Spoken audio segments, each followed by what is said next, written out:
சட்டமன்றத்தினுடைய அடுத்த கூட்டமானது வருகிற அக்டோபர் மாதம் 14ஆம் நாள் செவ்வாய்க்கிழமை காலை 9:30 மணிக்கு தலைமைச் செயலக வளாகத்தில் உள்ள பேரவை மண்டபத்தில் கூட்டியுள்ளேன். அன்றைய தினம் காலை 9:30 மணிக்கு சபை கூடியதும் சபை ஒத்திவைக்கப்பட்ட நாள் முதல் இதுவரை முன்னாள் சட்டமன்ற உறுப்பினர்கள் 8 பேர் மறைவுற்ற நிகழ்வு குறித்து இரங்கல் குறிப்புகள் தெரிவிக்கப்படும்.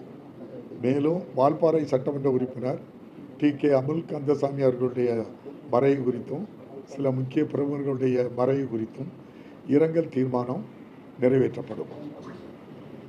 அதனைத் தொடர்ந்து 2025-26 ஆண்டுக்கான கூடுதல் செலவுக்கான மானிய கோரிக்கைகள் சட்டமன்றத்திலே அளிக்கப்பட்டு நிறைவேற்றப்படும்.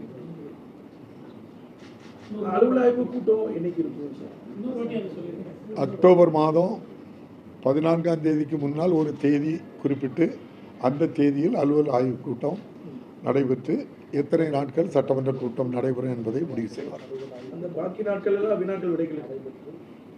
நாங்கள் உங்களுக்கு அந்த அலுவல் ஆய்வு குழுவிலே தெளிவாக சொல்லிடுவோம். சார், இப்போ நேற்று நீங்கள் செய்தியாளர் சந்திச்சிருந்தீங்க. அது சம்பந்தமாக பாஜக மாநில முன்னாள் தலைவர் இந்தியாவிலேயே அரசியல் செய்யக்கூடிய ஒரே சபாநாயகர் அப்பா இருக்கார். அதை அவர் நிறுத்தணும்.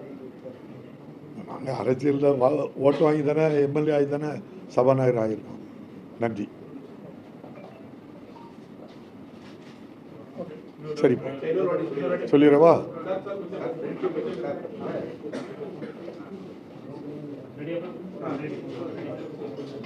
தமிழ்நாடு சட்டமன்ற பேரவை விதி 26(1) கீழ்